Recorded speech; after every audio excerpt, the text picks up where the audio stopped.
everyone, what is going on? And we're battling my friend Dragon Silk in the Forest Cup. I will leave a link to his Twitter in the description down below if you want to go ahead and follow him. He's a very powerful trainer, so I recommend it. But first of all, what do you guys think of that Steven pose and the outfit? You can currently get it if you're ranked 10 in Season 1 for the Go Battle League. And you could just do another set and you'll be able to claim it that way. So I personally like it. I just don't like that part of your hand is cut off, you know, when you go to battle your opponent. It looks a little awkward to me. But outside of that, I really like it. And that's one of the reasons, in fact, that's the only reason I wanted to reach rank 10. I wanted the Pikachu Liberate as well, which I'm happy to have. But they did say that would be available for lower ranks later on. So, but either way, let's go ahead and take a look at my team and Dragon Silk's team. Now, let me first start off by saying he absolutely destroys me. That's okay.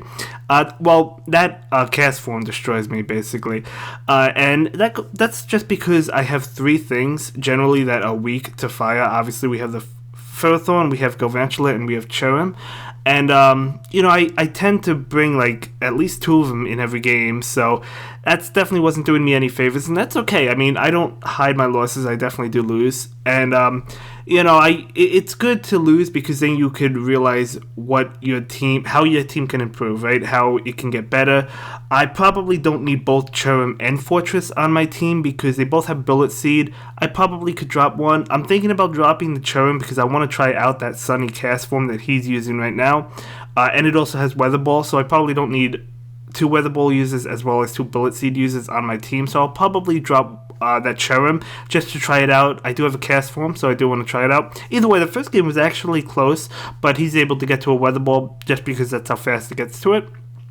And he's able to take that one. So really good game. So yeah, we're going to jump into the next one. I do lead with my Kingdra. We catch a Galvantula lead, which is definitely not good. I mean, we're lagging in the beginning. I don't know if that really mattered. It doesn't matter at the end of the day. I'm not going to shield this because, again, I was curious at how much discharge would do, and it actually does a lot. So, should have shielded that, honestly, because he's going to go ahead and shield this and win the lead. So, yeah, I should have shielded that, and we would have won the lead because the Galvantula is squishy as well. He got the attack drop, which is always good for me. That Galvantula did get its attack lowered. I do bring in my Cherrim because we're going to resist discharge. However, we don't resist Bug Buzz. So he's going to go for that right now. So I am going to go ahead and shield. I didn't want him to get to another Bug Buzz. That's why I click on the Weather Ball immediately. So we're going to go for Weather Ball and knock out that Galvantula. And in comes that Sunny cast form. And so I switched into Fortress. Obviously, that's not a good switch, but it wasn't a mistake. It was just I didn't have an answer to to that Sunny cast form. That's why I switched. Now, he makes the switch as well. That switch was not necessary. However, yeah, it really doesn't matter. I guess he just wants to save his cast form to deal with, you know, what I have in the back, obviously, because I have two things that are going to be weak to it. So definitely not good team composition on my end. So I'm going to be able to knock out that Stunfisk, but he has this Cherrim, and he's going to be able to take the Power Whips and the Flash Cannon from Fortress.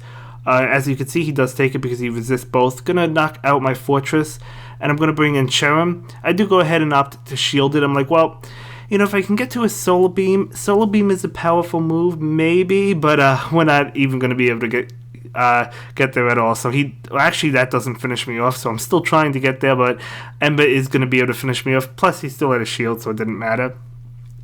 So next game I do lead with my Blaziken against Stunfisk, so this is a terrible matchup for me.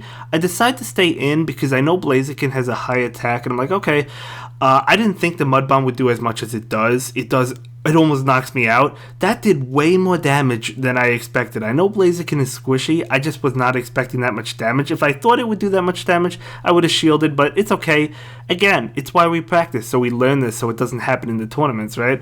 Or so you can make less mistakes in the tournament and make more mistakes during practice. So I'm going to bring out my Kingdra, and I'm going to take this discharge. We're going to be able to take it, not comfortably. He's going to get off another one. I'm like, okay, let's go ahead and not shield.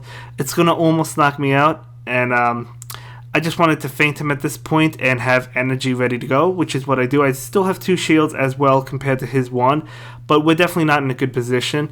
I'm going to go for my Outrage. Couldn't get it off, so that was unfortunate. We would have either knocked out that Kingdra or we would have taken his last shield, right? So either way, I bring in my Mantine. He switches into his Sunny cast form. At this point, he's just mocking me, right? He's bringing in a fire attack. No, I'm just kidding. We had a couple laughs about it afterwards. But he's going to be able to take these bubble beams, even though he's weak to it, because bubble beams are not, it's a good move, but it's not a strong move. So he's just going to go for Weather Ball just to chip away. Do I shield? I do not shield. I actually let it go through. It's going to be another Weather Ball. We're going to be able to take it just fine. I still have 2 shields, guys. So are we going to lose with 2 shields? I believe this is the game that we do lose with 2 shields. I'm going to go for Bubble Beam. That does knock out the cast form. He brings in his Kingdra. And it was over, even if I shielded earlier, it didn't matter. So we're going to lose with 2 shields. So good game. So for the next matchup, I'm going to lead with my Galvantula versus his Ferrothorn. So this is interesting. I mean, Bug Buzz is going to be neutral to that Ferrothorn, so we'll have to see how things play out. I am going to go ahead and take this. It's going to be an Acid Spray. Okay. I know I resist Power Whip, so I decided to take it. I resist Thunder. I resist, basically every move. So Bug Buzz doing a good amount of damage, and now he's going to get another move off. Now this is going to be the Power Whip. After the Acid Spray, this is enough to knock me out. I did not see that coming at all. I thought I would live that. I know we're squishy, right? Galvantula is squishy, but I thought we would be able to live that. So that's another thing that totally caught me off guard. So, yeah, I mean, what can I say? I didn't expect to faint even after the Acid Spray, but it's good to know, right? It's good to know. So he's going to go ahead and shield that. We do get the attack drop, and then I bring in my Fortress, and of course, I know that cast form is coming in. I'm just going to go for the Flash Cannon. I'm like, why not? We'll go for the Flash Cannon, see how much it does, just so we know for the future. Doesn't do that much. It's a powerful move, but cast form does resist it. So yeah, I mean, overall, I think the team structure I think is pretty good, but we definitely have to adjust it a little bit. Definitely going to pull off the the Charm from my team. Probably add the Sunny cast form just to try it out. I don't need 2 Bullet Seed users. We're probably going to remove Blaziken as well, because then we don't really need 2 Fire type users, I don't think. So we're definitely going to adjust this team. So for the next matchup, he's going to absolutely destroy me in lead, so I'm going to bail into my Blaziken. I don't go into Kingdra because I wanted to save Kingdra just because I knew he would switch out. So I'm going to go ahead and go for the Blaze Kick. That would have been enough, I'm pretty sure, to knock out Galvantula. He's going to go ahead and get off a Discharge. This will definitely be enough, so I'm going to go ahead and opt to shield it. I want to be able to get off another Blaze Kick as we're able to do so. So he's either going to forfeit the last shield or he's going to be knocked out. So he does go ahead and forfeit it. Now he goes for a Discharge. He could have fainted me down with Volt Switch, but I guess he didn't know that. He didn't know how much energy I had, so that's good for me. So I'm going to bring in my Cherrim. We do have that Weather Ball. I don't want to be hit by a Bug Buzz, so I'm going to go for that Weather Ball immediately. And this is definitely going to be enough to knock out that Galvantula. Another thing about Cherrim is, even though it charges up really fast, that Weather Ball, it's not stabbed, right? Because Weather Ball is a fire attack, and Cherrim is a grass Pokemon. So I might be better on Sunny Cast form for that reason as well. So we go for the Weather Ball. I'm going to go ahead and switch into my Kingdra, trying to feint it. I really want to feint this with a Dragon Breath.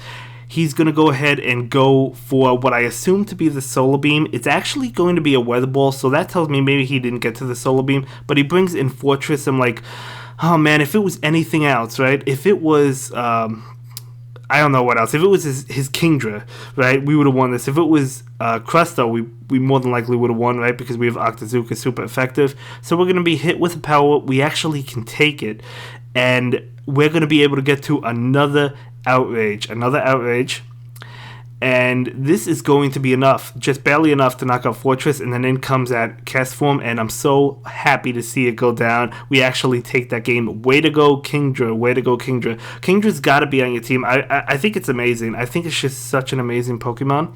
In general, I mean, it's just like, especially for this cup, as I said, I mean, nothing resisted really besides the Fortress. Not the Fortress, the Ferrothorn. I mean, there may be other Pokemon in the cup that I'm not aware of, but, a common Pokemon, Ferrothorn, in this cup, going to be able to resist it. But everything else that I've been seeing, just going to be neutral to the Dragon Breath, right? So we're going to go ahead and go for another Discharge. He did shield the first one. I did not. So he's going to double shield. So I'm like, okay.